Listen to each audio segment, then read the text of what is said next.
டிரைவரா இருந்தாலும் பெரிய இடத்துல கௌரவமா வாழ்றன்னு உன்னை பத்தி ரிப்போர்ட் சொல்லுது. திடீர்னு ஏன்னா உன் புத்தி இப்படி மாறிச்சு? இன்டர்நேஷனல் லெவல்ல ட்ரக்ஸ் அடியோட ஒழிக்கணும்னு நாங்க ஆக்ஷன் எடுத்துக்கிட்டு இருக்கோம். சொல்லுடா, உன்னை சேர்ந்தவங்க யார் யாரு, ட்ரக்ஸை எங்க இருந்து கொண்டு வர, எங்க கொண்டு போய் கொடுக்குற, எல்லா டீடைல்ஸையும் ஒழுங்கா சொல்லிடு. இல்ல உன்னை நார் நாரா கிழிச்சிடுவேன். சொல்லுடா. இந்தா தண்ணி குடி.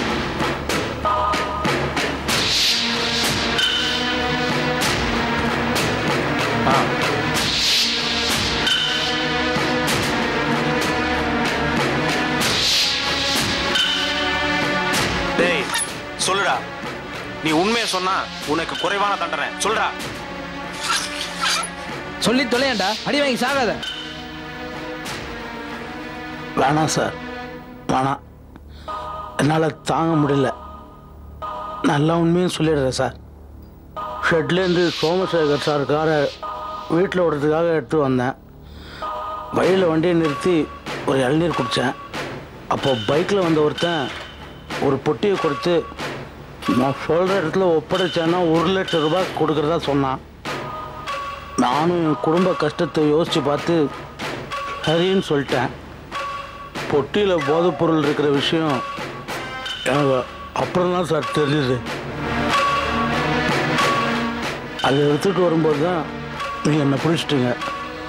சத்தியமாக அதுக்கு மேலே எனக்கு எதுவும் தெரியாது சார். டேய், அவங்க பெட்டியை ஒப்படைக்க சொன்ன இடம் எதுடா? ஆவடி தாண்டி பட்டாபிராம் ரோட்டில் போனால் வண்டியில் செவப்பு கலர் பனியன் போட்டு ஒருத்தன் நிற்பான்னு சொன்னாங்க. அவங்ககிட்ட பொட்டியை கொடுத்தா 1 லட்சம் ரூபாய் தருவான்னு சொன்னாங்க. நானும் அங்கே போனேன். அவன் என்கிட்ட ஒரு அட்ரஸை கொடுத்து என்னை குரோம்பேட்டுக்கு போக சொன்னான். அப்போ தான் நீங்கள் என்னை பிடிச்சிட்டிங்க. இந்த ஆளை அவர் சொல்கிற இடத்துக்கு கூட்டிகிட்டு போய் என்கொயரி பண்ணுவோம். Yes sir.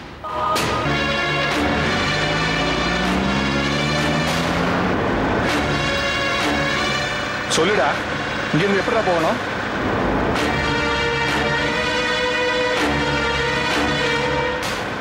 அங்கே போகணும் சார். வண்டி எடுப்பா.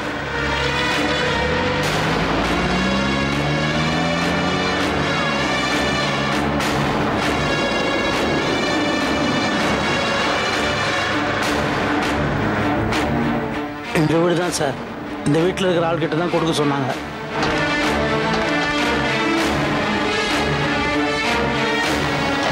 அங்கே கேளுங்க.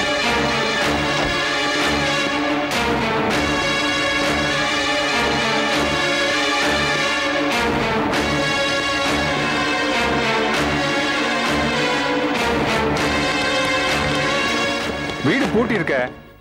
யோ, இங்க வாயா. இந்த வீட்டுல குடியிருக்கிறவங்க யாரு, எங்க போயிருக்காங்க, ஏதாவது தெரியுமா உனக்கு? இதுல யாரும் இல்லங்க. 5 வருஷமா வீடு பூட்டி தான் கிடக்கு. இந்த வீட்டுல குடியிருந்தவங்க குடும்பத்தோட தூக்கு போட்டாங்க. பேய் வீடுன்னு சொல்லி இந்த வீட்டுக்கு யாரும் குடி வர்றது இல்லைங்க.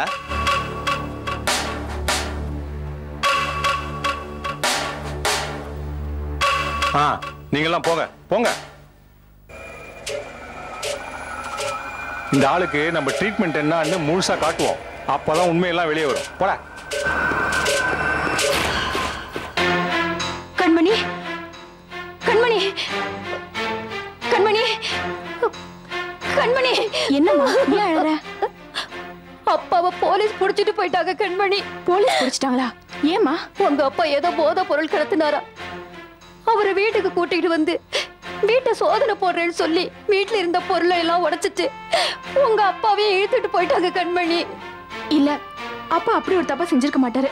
யாரோ அப்பா மேல அநியாயமா பழி போட்டிருப்பாங்க. நான் அவர்கிட்ட கேட்டு பார்த்துட்டேம்மா. ஆமா, நான் போதை பொருள் கடத்தினது உண்மைதான்னு சொல்றாரு. போலீஸ் கிட்டையும் அதான்னு ஒத்துக்கிட்டாரா. எனக்கு ரொம்ப பயமா இருக்கு கண்மணி.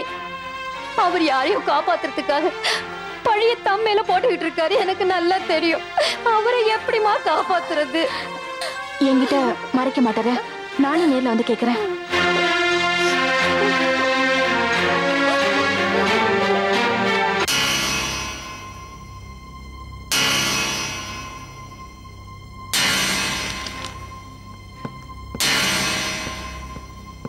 சார். எஸ். போதைப் பொருள் கடத்தினான்ல ராஜாக்கிளி, அவனோட ஒய்ஃபும் டாக்டரும் உங்களை பார்க்க வந்திருக்காங்க. எதுக்கு? ராஜாக்கிளியை பார்க்கணுமா? என்கொயரியில் இருக்கும்போது அவங்க எல்லாம் பார்க்க முடியாதுன்னு உங்களுக்கு தெரியாதா சார்? சார் எவ்வளவு சொல்லியும் கேட்க மாட்டேன்றாங்க. நீங்க ஒரு வார்த்தை சொல்லிடுங்க. சரி, அனுப்பி வைங்க.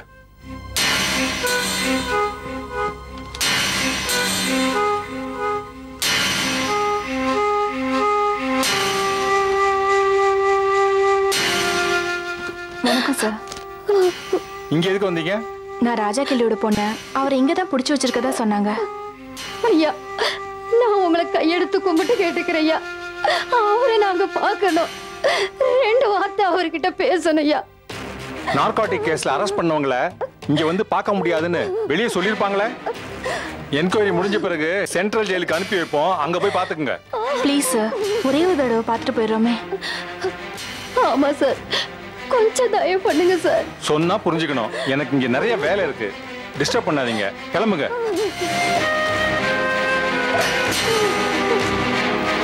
சொன்னா புரிஞ்சுக்கணும். போங்க வெளியே.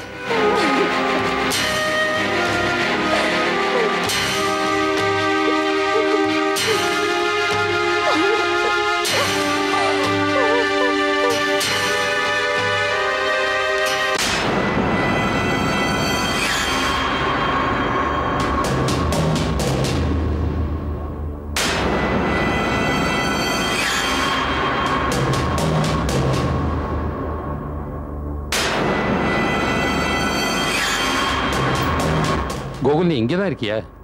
வாசல் உன் காரை காணோம். ஏன் முழிக்கிற? உன் கார் எங்கன்னு கேட்டேன். அது வந்துப்பா, நானே உங்ககிட்ட சொல்லணும்னு நினைச்சேன். நேத்து நைட் ஷோ சினிமாக்கு போயிருந்தேன். சினிமா பார்த்துட்டு வந்து பார்த்தா பார்க்கிங்ல காரை காணோம்ப்பா.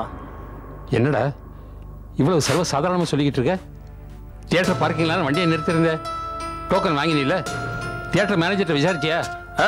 விசாரிச்சேன்ப்பா. போலீஸ்ல கம்ப்ளைண்ட் கொடுக்க சொன்னாங்க. உடனே நான் பக்கத்துல இருந்த போலீஸ் ஸ்டேஷன்ல போய் கம்ப்ளைண்ட் கொடுத்துட்டு வந்தேன். இது வரைக்கும் எந்த தகவலும் இல்லப்பா. நேரம் சரியில்லைன்னு நினைக்கிறேன். நடக்கிறது நடக்கட்டும். Excuse me mister Gokul.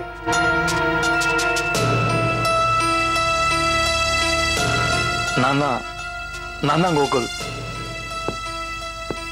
உங்க காரை காணோன்னு ஸ்டேஷன்ல கம்ப்ளைண்ட் கொடுத்திருந்தீங்களா? ஆமா சார், கொடுத்துருந்தேன். உங்க கார் கிடைச்சிருச்சு. ஆனா ஒரு வருத்தமான விஷயம், உங்ககிட்ட வேலை பார்த்த ராஜா கிளி தான் உங்க காரை திருடி இருக்காரு. என்னது? ராஜா கிளி திருடினானா? என்ன இன்ஸ்பெக்டர் சொல்றீங்க? அந்த காரை திருடினது மட்டும் இல்ல சார், அந்த கார்ல வச்சு ப்ரௌன் சுகரும் கடத்திருக்காரு.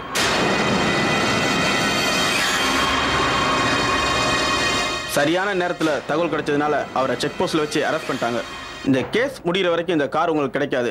சிட்டில நீங்க ஒரு விஐபி, அதனால நானே நேரில் வந்து சொன்னேன். என்கொயரி சமயத்தில் நீங்க கொஞ்சம் வந்து எங்களுக்கு உதவணும். கோர்ட்டுக்கு நீங்க வர வேண்டியது இருக்கும் சார். இன்ஸ்பெக்டர், கார் என் பேர்ல தான் இருக்கு. நான் வந்தா போதும்ல. அப்பாவை எதுக்கு வீணா டிஸ்டர்ப் பண்ணிட்டு? ஓகே சார், உங்களுக்கு தகவல் வரும்.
ராஜாக்கிளி, உனக்கா இந்த நிலைமை? நீயா போத பொருளை கடத்துற அளவுக்கு தைரியசாலி? என்ன உலகம்டா இது? சொல்லுடா, நிச்சயமா நீ இந்த தப்ப செஞ்சிருக்க முடியாது. எதுக்காக இப்படி ஒரு பழி உன் தலையில தூக்கி போட்டுக்கிட்டு இருக்க? சொல்லேண்டா. என்ன மன்னிச்சிட சோமு. சில விஷயங்களை சொல்ல முடியும், சில விஷயங்களை சொல்ல முடியாது. சில நேரத்தில் நம்ம வாழ்க்கையில் நம்ப முடியாத சம்பவங்கள் நடக்கும். அதையெல்லாம் ஆராய்ச்சி பண்ணி பார்த்தா பிரச்சனை தான் அதிகமாகும். என்னால் சொல்ல முடியாது. என் லைஃப்ல நிம்மதி வந்துருச்சுன்னு காசியில இருந்து சந்தோஷமா வீடு திரும்பினேன். இங்க வந்தா ஒரு பெரிய குண்டை தூக்கி தலையில போட்டுட்டியடா. கெங்கையில குளிச்சா பாவம் போகும்னு சொல்லுவாங்க. என் பாவம் போச்சோ இல்லையோ ஞானம் வந்துருச்சு. என் மக மாதிரி என் வீட்டில் இருந்த கண்மணிய ஒரு பெரிய கூட்டமே போட்டு அனாவசியமா அவன் மேல பழிய சுமத்தி வீட்டை விட்டு வெளியே அனுப்பிச்சிட்டோம். அந்த கூட்டத்தில் நானும் ஒருத்தரா இருந்தேங்கிறது வேண்டாம், வேதனையான விஷயம். நான் மனசளவில் சன்னியாசம் வாங்கிக்கிட்டேன். அது கடையாள இந்த காவி வேஷ்டி. இன்னும் சில கடமைகள் இருக்கு, அதையும் முடிச்சிட்டேன்னா மேல போட்டிருக்கிற வெள்ளச்சட்டையும் காவியா மாறிடும். ராஜாக்களி, நிச்சயமா நீ இந்த தப்ப செஞ்சிருக்க முடியாதுடா. ஏண்டா என் கண்ணை பார்த்து சொல்லு, சொல்லுடா, சொல்லு. முடியாது சோமு, என்னால சொல்ல முடியாது. என் விதி அவ்வளவுதான், என்ன விட்டுறா. ராஜாக்களி,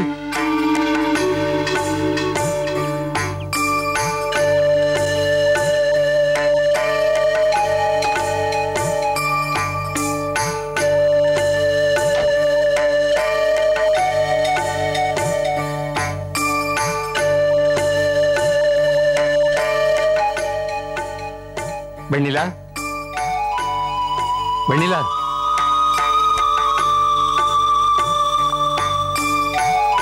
மாமா நீங்களா? உள்ள வாங்க.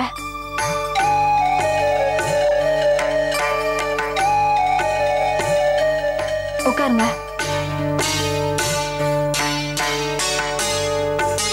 என்ன சாப்பிடுறீங்க மாமா?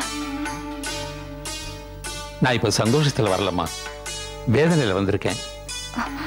வேதனை படுற அளவுக்கு உங்களுக்கு என்ன மாமா பிரச்சனை? அம்மாடி, உனக்கு ராஜாக்களி உங்க அப்பாவை மட்டும்தான் தெரியும். எனக்கு சின்ன வயசுல இருந்து அவனை நல்ல பழக்கம், என் உயிர். அவரை தான் நீங்க செட்டில் பண்ணி அமிச்சிட்டீங்களே. சேராதவங்களோட சேர்ந்தா நம்ம மனசும் சேராயிடுங்கிறதுக்கு நான் ஒரு உதாரணம் ஆயிட்டேன் கண்மணி.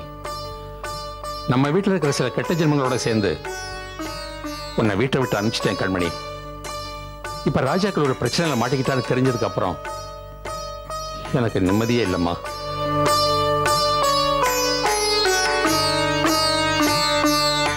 நிச்சயமா அவன் இந்த தப்பை செஞ்சிருக்கவே முடியாது. அவன் பிடிவாதமும் எனக்கு தெரியும், அவன் நேர்மையும் எனக்கு தெரியும். யாருக்காகவும் இந்த பழியை சுமந்துகிட்டு இருக்காங்கிறது அவன் முகமே சொல்லுது. உண்மைதான் மாமா. போதைப் பொருள் கடத்துற அளவுக்கு அப்பா ஒன்றும் மோசமானவர் இல்ல. அவருக்கு அந்த துணிச்சலும் கிடையாது. குடும்பம், குழந்தை, சொந்த பந்தம் இருக்கிற எவனும் இப்படி ஒரு பாவத்தை பண்ண மாட்டான். எதுக்காகவோ பழியை ஏத்துக்கிட்டு பிடிவாதம் பிடிக்கிறாரு. அவர் எப்படி காப்பாத்துறதுன்னு எனக்கு புரியல மாமா. அம்மா, அவன் உண்மை ஏதாவது சொன்னாதான் அவனை காப்பாற்ற முடியுமா? நானும் கெஞ்சியும் கேட்டுட்டேன், மிரட்டியும் கேட்டுட்டேன், வாயை திறக்க மாட்டேங்கிறாமா. அப்பாவை ஜாமீன்ல எடுக்க முடியாதா மாமா? முடியுமா, முயற்சி பண்ணி பார்க்கிறேன். ஏற்கனவே ராஜாக்களை வெளியே அனுப்பிச்சிட்டு ஒரு பாவத்தை பண்ணிருக்கேன். அந்த பாவத்தை தேக்கணும்னா ராஜாக்களை எப்படியாவது வெளியே மீட்டு கொண்டு வந்தே ஆகணும். அப்பாவை எப்படியாவது காப்பாத்துங்க மாமா. எனக்கு அதுவரையிலும் தூக்கம் இல்லம்மா, நீ கவலைப்படாம இரு. ஏம்மா, வெண்ணிலா எங்க? ஸ்கூலுக்கு போயிருக்க மாமா, ஈவினிங் தான் வருவா. சரி, நான் வரேம்மா. மாமா, என்ன நேர்ல பாத்துட்டீங்க, வெண்ணிலாவை பத்தி விசாரிச்சிட்டீங்க. ஆனா உங்க மகனை பத்தி ஒரு வார்த்தை கூட கேட்காம போறீங்களே. அவசியம் இல்லம்மா, அவன் உனக்காக அத்தனை தூக்கி எறிஞ்சிட்டு வந்தவம்மா. உன் அன்பும் பாசமும் துணை இருக்கும் போது அவன் நிச்சயமா நல்லா இருப்பான். அதனால அவனை பத்தி ஒண்ணுமே விசாரிக்கல. நான் வரேம்மா.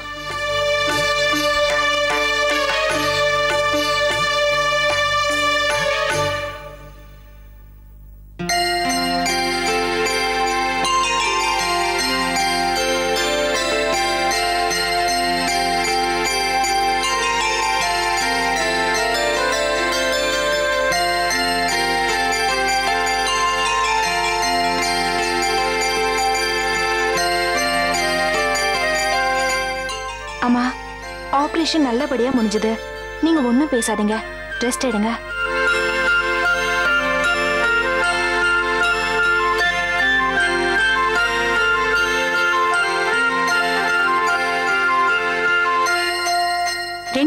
கம்ப்ளீட்டா ரெஸ்ட் எடுத்துக்கணும்.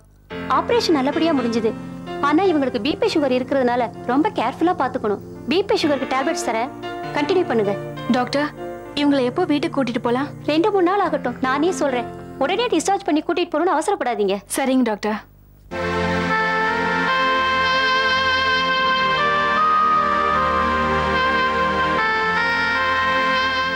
கண்மணி, உன்கிட்ட ஒரு விஷயம் சொல்லணும். அம்மா, நீங்க பேசி ஸ்ட்ரெயின் எடுக்க கூடாது, ரெஸ்ட் எடுங்க. இல்ல, இது உனக்கு தெரிஞ்சாகணும். அம்மா, சொன்னா கேளுங்க, பேசாதீங்க. என் மக தாமரையோட வாழ்க்கை பிரச்சனைமா. தாமரை எந்த குறையும் இல்லாம நல்லபடியா வாழ்ந்துட்டு இருக்கா. நான் இங்க இருந்தா நீங்க ஏதாவது பேசிட்டு தான் இருப்பீங்க. எல்லாம் வீட்டுல பேசிக்கலாம், நீங்க ரெஸ்ட் எடுங்க.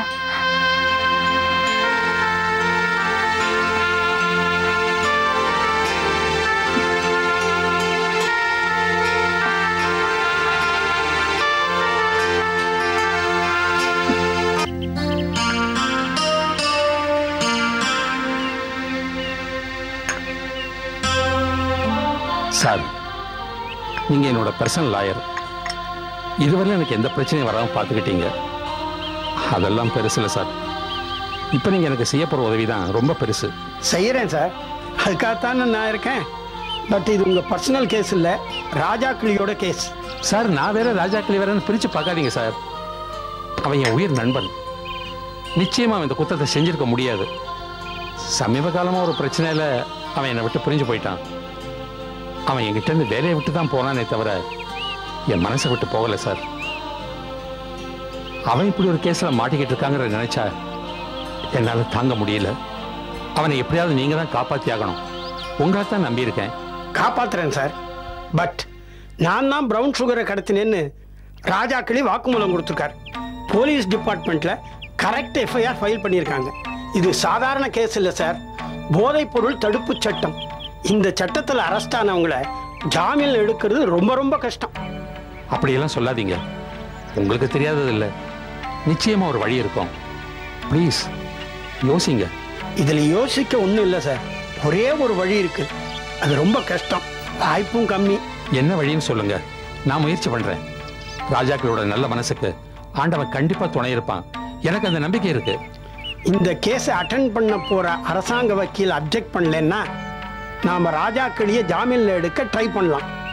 கேஸ் கோர்ட்டுக்கு வர்றதுக்கு முன்னாடி அரசாங்க வக்கீலை சந்திச்சு பேசணும். அவ்வளவுதானே? நான் உடனே அரசாங்க வக்கீலை பார்க்கறேன்.